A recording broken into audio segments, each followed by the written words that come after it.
பொய்யே சொல்லக்கூடாதுன்னு சொல்லிட்டு ஒரு சபதம்லாம் எடுப்போம்.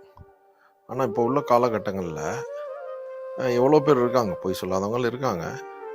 ஆனா, நீங்க யோசனை பண்ணி பாருங்க. நீங்க பொய் சொல்லக்கூடாதுன்னு நெனச்சு, உங்கள ஃபோர்ஸ்ஃபுல்லா ஏதாச்சும் ஒரு விஷயம் வந்துட்டு பொய் சொல்ல தோண வச்சிருக்கா? இல்லாட்டி நீங்க பொய் சொல்லியிருக்கீங்களா? எதனால பொய் சொல்லியிருக்கீங்க? பொய் வந்து எவ்வளோ பெரிய அதாவது கேடுங்கிறது வந்து நம்ம உணர்ந்து பார்த்தா தெரிஞ்சிருங்க.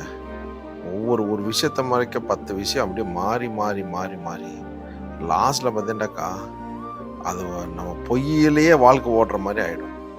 அதனால முடிஞ்ச அளவு பொய் சொல்றத தவிர்த்துக்கிட்டு, நேர்மையா, நீதியா நம்ம சொன்ன வாக்க நிறைவேத்தி நடந்தாலே, ஃப்ரெண்ட்ஷிப்பா இருக்கட்டும், ஃபேமிலியா இருக்கட்டும், நண்பர்களா இருக்கட்டும், வேலை செய்றவங்களோ, கொலீக்ஸா இருக்கட்டும், யாரா இருக்கட்டும், ரொம்ப சந்தோஷமா வாழ்க்கை ஓடுங்க. இந்த வீடியோ புடிச்சிருந்துச்சுனாக்கா மறக்காம ஷேர் பண்ணுங்க, கமெண்ட் பண்ணுங்க, ஃபாலோ பண்ணுங்க. Thank you very much.